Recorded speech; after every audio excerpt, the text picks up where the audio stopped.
violence, freaks of nature. He's gonna get you, Frank. He's coming to get you. Come to daddy. First they play with Dad, then Mommy came.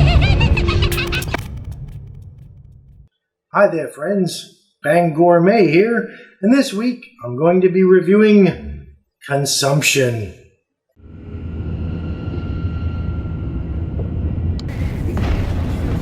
Not gonna get any signal up in these mountains. My grandpa used to take me and my cousins up here. He would always warn us to not drive far away from the group, or else the bloody bride would get us. What brings such bright young people all the way up here this time of year? Vacation. You're not supposed to be here. What did he say? You need to leave. This is exactly what they want. Our little atheist is finally awoken. And God is here, right now. And for that, they shall be rained upon with the righteous glory of God. Amen.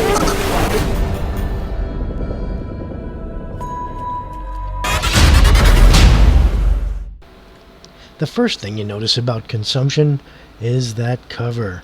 Actually very nice. I like that cover a lot. It looks evil enough yet without giving too much away. You also get to see all that cool blood all over and what looks like some bodies in the back in a cabin. I like it. It makes you interested in seeing what's coming. Evil is eternal. Is she evil? Is she killing the evil? What's going on? It makes me want to learn more about it. Probably her glowing eyes are showing that she's evil, but nonetheless, I'm still interested. The movie opens with what would be very familiar to any horror fan, with 4 friends driving through the countryside of Utah to a remote cabin in the woods, where they plan to have a weekend of debauchery and fun. Seth, whose family owns the cabin they're going to, and his girlfriend Becca, both of whom have a secret that they haven't told each other yet. Along for the ride are the best friends, Eric and his girlfriend Mallory. And those two have what some would say an addiction problem. Eric is a recovering alcoholic, and Mallory was a cutter. When they get to the cabin, they're greeted by people that are so strange that even David Lynch would blush. People like Guy who's chopping wood and tells them that they don't belong there, and Couple, who have cute little pet names for each other and seem nice enough at first, but you just know are harboring some deep dark secret. And who's the mysterious woman that Seth keeps seeing around every corner? Review! Let's start with what I liked. First of all, Maria Olsen. She's an actress who you may remember from such movies as Starry Eyes or Trophy Heads. She is genuinely creepy in this one. And that's what I think I like most about seeing her in movies, is her versatility. Whereas in one movie she plays a mother who would do anything for her son, and you kind of feel bad for her. And in some cases she's the psycho monster, and seeing her in different roles is what makes you want to see more of her. Also, the 2 lead actresses, Sarah Grayson and Ariel Brockfeld, did a great job with their characters, and I really had no complaints with their acting. Sadly, Brandon Scully also falls into the same traps that plague other independent filmmakers, such as the sound quality being poor, and cameras not moving or poorly framed, and even some questionable editing. In fact, take this for example. There's one scene where you can clearly see that it's snowing outside pretty hard, and then the next scene, it's like daylight with the sun shining and no snow. What's going on?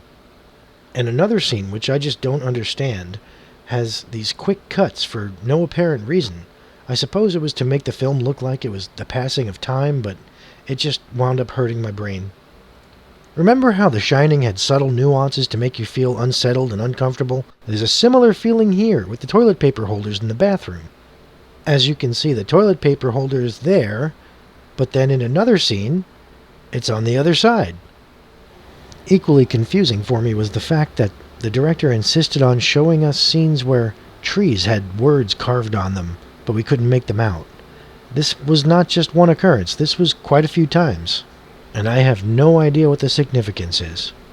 Another thing that I don't understand about this film is the director's obsession with human hands.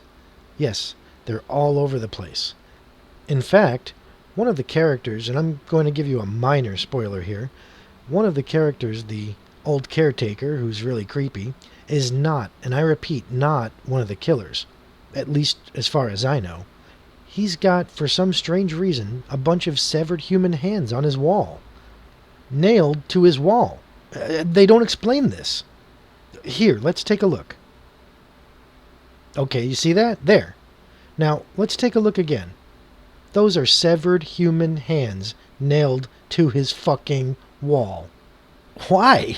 I mean, they don't explain this.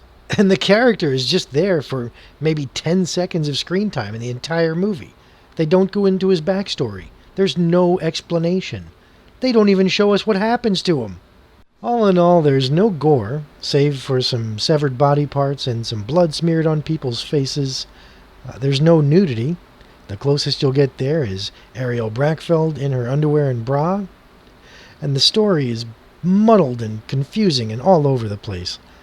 There is some cool moments with some good acting, and I think that's about it. All in all, I'm going to have to rate this one a 4 out of 10. Like I said before, I really do like that box art.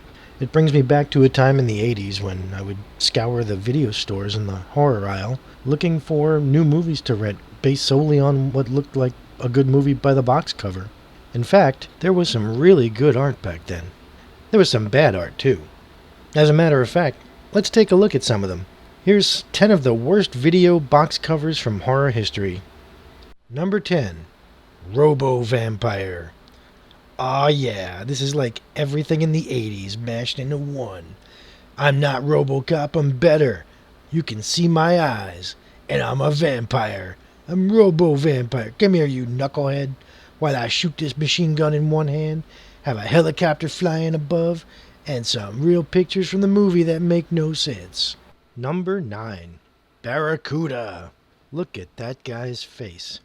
He looks like something that would be drawn for a screwball comedy, like one of the Police Academy movies. And look at that fish. He's like, "Hey, how you doing? I'm looking right at you guys in the audience as I'm biting this guy. I'm the Barracuda. I'm more dangerous than any shark or killer whale." Number 8. Things. Look at that cover. Creatures created by the evil of men? Ugh. So the evil of men created this shitty-looking rubber puppet to sit on a naked woman's chest? Really? Horrific and sexy? Yeah, I'm a fan of these anthologies like Creepshow and Tales from the Dark Side, but Things always just look so cheap and amateurish to me, so I always passed it up. If any of you have seen it, let me know how it is. Number 7. Night of the Bloody Apes. Half man, half beast, all horror. Oh, whoever got paid to draw this cover, man.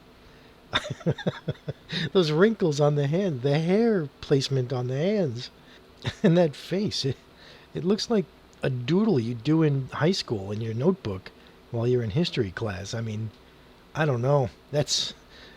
Somebody got paid to draw this. That's the funny part. Number 6. Bloody New Year. Okay, I've got some questions here. First off, why the fuck does a skeleton have cartoony eyebrows?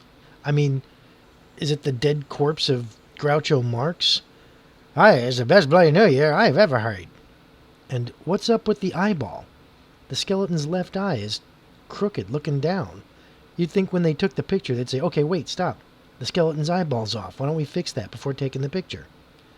Thirdly, what the hell is that stupid tube coming out of its neck? I mean, I always wondered that when I saw this video. Why does that skeleton have a tube coming out of its cheek and wrapping around it? I don't know. Has nothing to do with the movie whatsoever. And that disco ball, man, that's an added highlight. It's a British slasher. It's pretty good. Worth a watch, but wow, that cover. Number 5. Galaxy Invader. If you've ever seen a Don Dohler movie, you'd know it's a shitfest right away.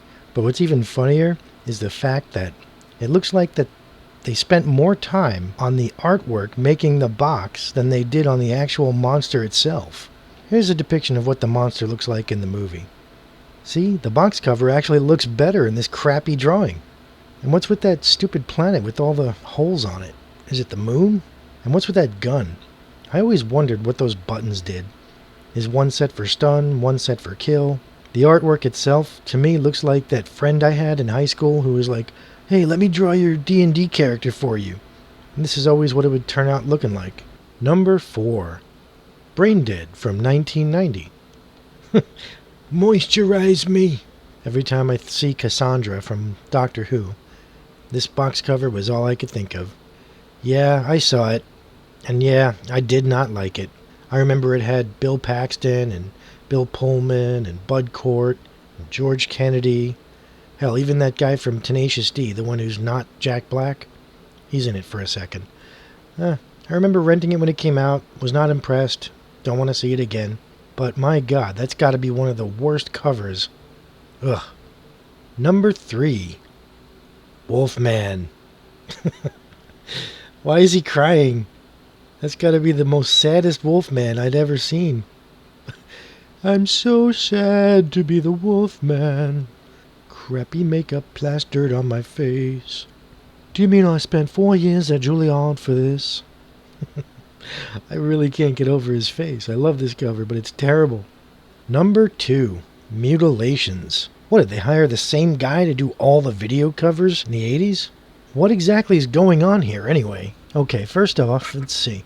Looks like it's a dude with nail polish clawing at the ground with his pants unbuttoned and his shirt up and something that's coming out of the sky which looks like a 3-pronged claw with wrinkles on it, which seems to be breaking the sky made out of space, which is cracked on top of a sign that says Mutilations in neon writing.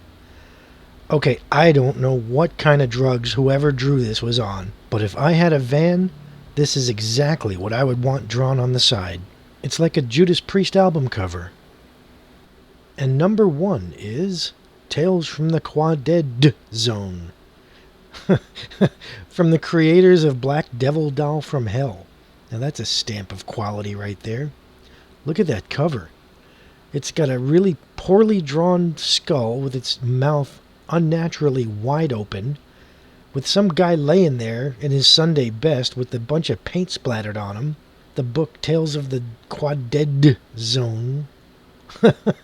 Oh my gosh. And the back. I had to put the back in because look at this. Unseen Vision is a tale about Bobby, a dead little boy whom keeps bringing his mother strange books. Little boy whom keeps bringing? That is the worst grammar ever. And look at the picture on the back. It's like something a child could do. This is just the worst cover. And you know what? I remember seeing this in video stores, so it sold.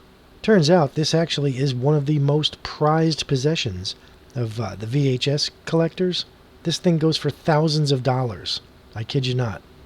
Look on eBay. So that about wraps it up for this episode. If you've got any comments or suggestions, or just want to make fun of me, send me an email, banggourmet@gmail.com. Until next time, remember, in space, no one can hear you scream. Bye.